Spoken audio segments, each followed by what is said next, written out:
everyone. Welcome back to English Flow Studio. I'm Emma. And I'm Ryan. It's always good to have you with us today. This is the podcast where English becomes calm, warm, and easy to follow, like sitting down for a friendly conversation. And today, a delicious conversation. If you enjoy our episodes, don't forget to subscribe and stay with us every week. We love having you here.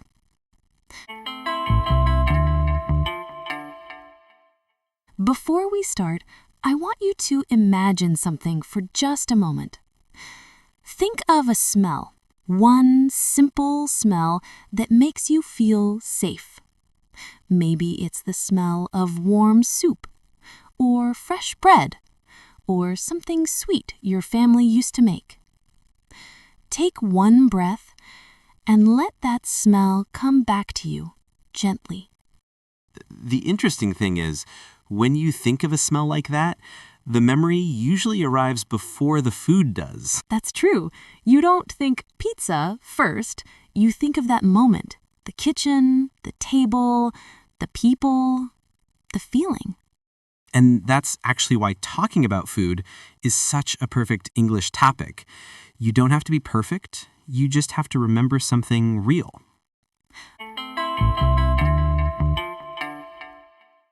Food topics relax your nervous system.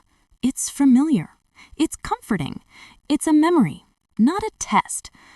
When English learners talk about their favorite food, their voice usually changes. It becomes slower, warmer, and more natural. I think that's because food connects to safety. Nobody judges you when you talk about your favorite noodles or your favorite breakfast. It just flows. Exactly. Your brain isn't trying to perform. It's remembering. And remembering feels easier than producing. Which is great news for anyone who feels nervous speaking English. This topic gives you a soft place to begin. Let's try something different today. Instead of simply answering, my favorite food is blank, Ryan and I will share the story behind the food we love, because favorite foods always have a story. Okay, Emma, you go first. All right, so people always assume my favorite food is sushi, or ramen, or something beautiful like that. But the truth is much simpler. My real favorite food is a bowl of warm noodles I ate when I was traveling alone for the first time. I remember walking through a small street, feeling tired, a little lonely, and honestly a bit lost. Then I found this tiny shop, just 3 tables, soft light, and the smell of broth drifting out the door. That already sounds comforting. I sat down and the owner brought me a bowl without saying many words. The broth was warm, the noodles were soft, and with the first bite, I felt something inside me relax. It wasn't just delicious, it felt safe. It felt like, you're okay, you can rest. Since that moment, that simple bowl of noodles has been my favorite food, not because the taste was perfect, but because the feeling was. That's beautiful. Your favorite food is basically a memory of being taken care of. Exactly. And what about you, Ryan? What's the story behind your favorite food? People always guess my favorite food is pizza, and okay, yes, I love pizza. But the real story is different. My actual favorite food is something simple. Saturday pancakes. Every Saturday morning when I was a kid, my dad would wake up early, put on music, and start making pancakes in the kitchen. I remember the sound of the pan, the smell of butter, and the little dance he always did while cooking. It wasn't about the taste, though the pancakes were pretty good. It was the feeling of Saturday. No school, no stress, just family, warmth, and slow morning light. So even now, when I eat pancakes, I feel that same lightness, like I'm 8 years old again, and everything is simple. I love that. Your favorite food is basically your childhood weekend. Exactly. Food carries memories, doesn't it? It does. That's why when you talk about food in English, you're not talking about vocabulary. You're talking about your life. So today, we're going to explore food in three beautiful ways: taste and senses, culture and identity, and comfort and memory. Not as a grammar lesson and not as a list of words, but as real conversation. And maybe as a small emotional journey, too. Yes, a warm, calm journey, starting with the senses. Now that we've shared the stories behind our favorite foods, let's go deeper into how food carries identity, culture, and even personality. Yeah, food is like a tiny window into a country. Exactly. When someone tells you their favorite food, you're not just learning a preference. You're learning where they come from, what comfort means to them, and how they see the world. That's so true. Food is almost like a cultural fingerprint. Let's look at a few examples in simple, gentle English. Japanese dishes like ramen and sushi show a beautiful part of Japanese culture: care in the small things. Yeah, even the broth in ramen takes hours. Yes, and sushi is made with precision and calm. Even the way food is arranged in the bowl carries respect. It's like every bite whispers, "Take your time." Exactly. Patience and quiet kindness. Okay, next one has to be Italy. Of course. Italian food, pizza, pasta, is rarely just food. It's an experience, a gathering, a table full of noise and laughter. I love how Italians can talk for 2 hours while eating one plate of pasta. Because in that culture, food equals connection. You don't rush it, you share it. In Chinese culture, food is a language of care. Yeah, my Chinese friend always asks, "Have you eaten?" And it means way more than food. Exactly. It's really saying, are you okay? Do you feel cared for? A bowl of soup can express warmth and belonging.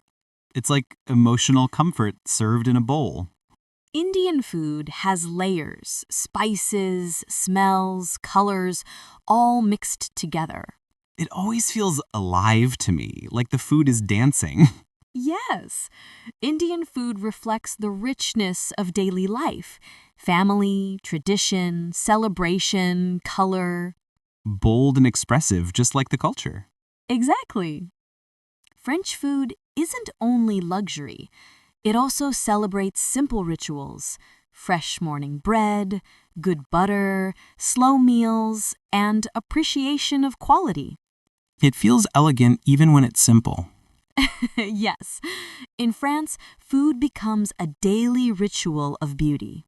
So, after looking at all these cultures, it's clear that when you talk about your favorite food in English, you're not just naming a dish, you're sharing a little piece of who you are. Yeah, you're giving people a small window into your world, your memories, your comfort, your background, and that makes the conversation deeper, warmer, and more meaningful. Let's have a little fun now. I'll tell you some of the world's most loved foods based on international surveys, and Ryan, you react to them. All right, I'm ready. Let's do this. Number 1 is pizza. Of course, pizza is like the international language of happiness. Yes, simple, warm, shareable. Number 2, sushi. I respect it. I fear it a little, but I respect it. You just had one bad sushi experience. We'll fix that someday. Number 3, pasta.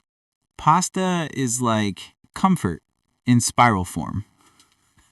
Next, chocolate. Okay, yes. If chocolate was a person, I'd say, thank you for existing. And, of course, ice cream. Ice cream tastes like childhood vacations, instant happiness. Another very popular one. Fried chicken. Crispy, warm, dangerous, because once you start, you don't stop. True. Very true.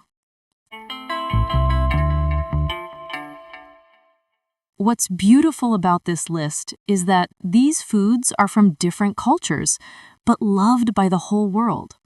It's like the global table. Everyone brings something, and suddenly we all understand each other, no translation needed. Yes, food is a bridge, and that's why today's episode is more than vocabulary. It's about connection. Now, let's move into something practical. How to describe food naturally and beautifully in English. Not with complicated grammar, but with senses. Taste, texture, smell, feeling. I love this part because I get to sound like a food expert. Taste isn't just sweet or salty. You can use words like rich, light, spicy, mild, balanced. I like balanced. It makes me feel like I'm judging a cooking show. Texture gives life to your description. Creamy, crispy, chewy, tender, fluffy. I like that one. Fluffy pancakes is the only correct way to say pancakes. You can also describe food with feelings. Comforting, refreshing, warm, surprising, deep. I love this part because food really can feel emotional. Like warm soup feels safe. Yes, when you add emotion, your English sounds alive. Now that we've explored taste, culture, and identity, let's move into something even more human. The foods we don't like, and the foods that comfort us when life gets heavy. Oh no, we're entering the don't like zone. Yes, but we'll do it kindly, softly, and naturally. All right, Ryan, it's time to talk about the foods we don't like. Oh, here we go. This is the part where I lose half the audience. No, everyone dislikes something. It's normal. But in English, there are gentle ways to say it. Instead of saying, I hate it, you can say, it's not really my thing. Or, I tried it once, but... Or, I don't usually eat. These keep the conversation friendly and soft. Okay, then I'll say mine like this. I tried olives once, but they're not really my thing. That's perfect. Very natural and very polite. Seriously though, olives are like tiny salty surprises that attack your mouth. Some people adore them. Some people don't. That's the beauty of taste. We're all different. Okay, your turn. What's not your thing? I would say blue cheese. Yes. I smell like an old refrigerator cheese. Exactly. And see, we can disagree, laugh a little, and still feel safe in the conversation. That's the goal here, learning how to speak naturally without fear. Now let's go somewhere softer.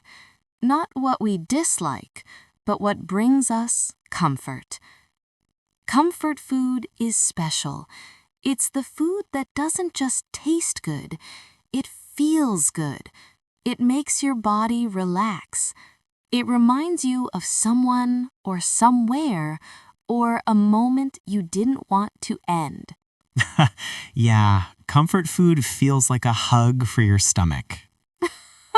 Exactly. So, Ryan, what's something that comforts you? When I was a kid, I used to catch colds easily. Whenever I felt sick, my mom would make chicken and vegetable soup. Simple, warm, steaming, nothing fancy. She would put it on a small tray, sit beside me, and say, "Take your time." And that was it. No medicine in that moment, just soup and care. So now, when life gets overwhelming, when I feel lost or tired, I make that same soup. And every spoon tastes like support. Like someone saying, "You're okay. Rest." That's beautiful, Ryan. Thanks. My comfort food comes from winters when I was little.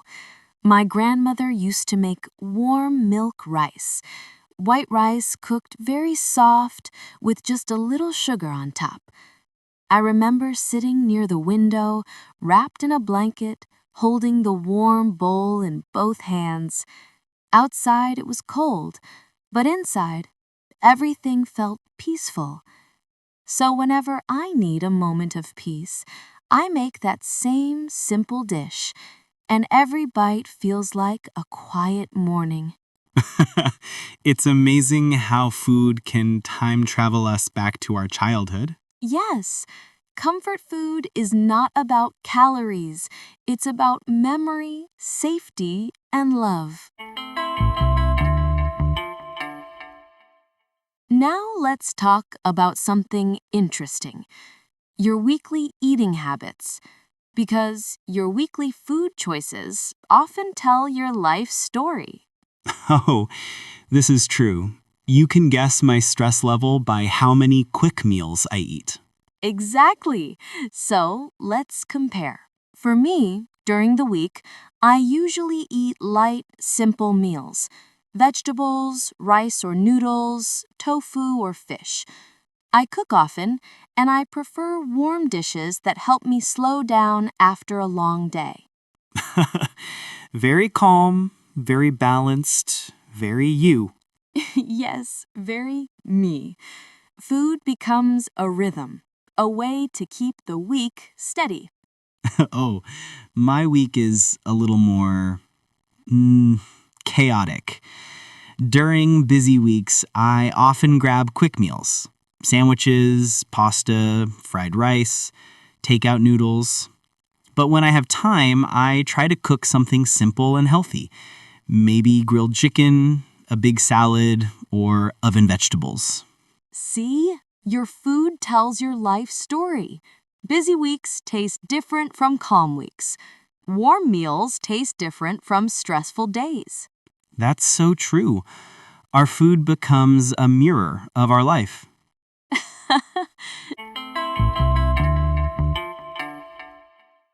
Now let's talk about something universal.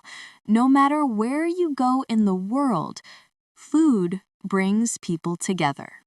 Sharing a dish is like sharing a small part of yourself without using difficult English. Yeah, I've made more friends at dinner tables than anywhere else. Food helps strangers become familiar, and familiar people become close. I remember eating hot pot with some friends from another country. I didn't know anyone at first, but after 1 hour of dipping meat, trying spicy soup, laughing at who chose the wrong sauce, I suddenly felt like I'd known them for years. Because eating together creates trust. Sharing food equals sharing warmth. It's one of the oldest ways humans connect. Exactly. You don't need perfect English, you just need a spoon. So, today, as we talk about taste and memory, we're also learning how food can help us communicate, even when words are difficult.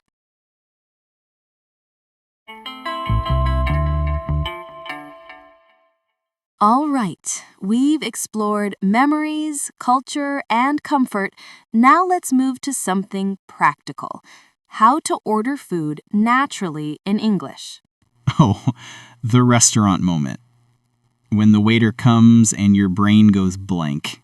Yes, so in the next part, we'll walk through a real, simple, friendly restaurant conversation. No stress, no perfect grammar, just real English. All right, Let's walk through a simple, friendly restaurant conversation. Nothing heavy, nothing complicated, just real English you might use when you travel. Okay, I'll be the hungry customer. And I'll be the waiter. Let's imagine you're at a small, cozy restaurant. Soft lights, warm smell, a calm evening. Ready? I was born ready, especially for food. Good evening. Welcome. Are you ready to order? Almost. Could I ask something about the menu? Of course. Go ahead. What's the difference between the chicken bowl and the vegetable bowl? The chicken bowl comes with grilled chicken, a warm sauce, and rice. The vegetable bowl is lighter, mostly tofu, vegetables, and noodles. Okay, then I'd like the chicken bowl, please. And could you make it a little less salty? Of course, no problem. Would you like anything to drink? Yes, just water. Thank you. Perfect. Your order will be ready soon. That felt natural. No fear, no complicated grammar, just simple communication. Exactly. People worry too much about perfect English. But when you order food, you just need to be kind, clear, and calm. I love the phrase, could you make it a little less salty? It sounds polite and not demanding.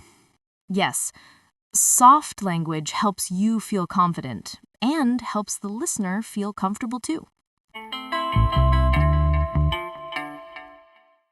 Before we end today's episode, let's relax for a moment and softly revisit a few words we explored, not as a list, but as gentle reminders. Taste words like rich, light, spicy, mild. Texture words like tender, crispy, creamy, chewy. Emotional words like comforting, warm, refreshing, deep. These words help your English feel alive. Not perfect, not fancy, but real. And the polite phrases, it's not really my thing. I tried it once, but I don't usually eat. Those help you speak honestly without sounding negative. I really like those. And finally, the small restaurant phrases. I'd like. Could I have? Can you make it a little? With or without. Just soft, clear patterns that make real-life English simpler. Everything today felt warm. Food really is the easiest way to open a conversation. Yes, because when you talk about food, you talk about your life, your memories, your culture, your comfort. So here's our question for you today, and we would love to read your answers in the comments. What food makes you feel at home? And why? Not just your favorite food, the food that brings you calm, warmth, or a memory you want to keep forever. It could be something simple. A soup, a snack, a dish from your country, or something someone made for you with love. We love reading your stories. They help us feel connected to you, and they help you practice English in a meaningful way. Thank you for spending your time with us today. If this episode made you smile, think, or feel a little more confident, we'd love to have you subscribe. It really helps our small, calm English community grow. Keep speaking gently. Keep learning at your own pace. We'll see you in the next episode. Take care.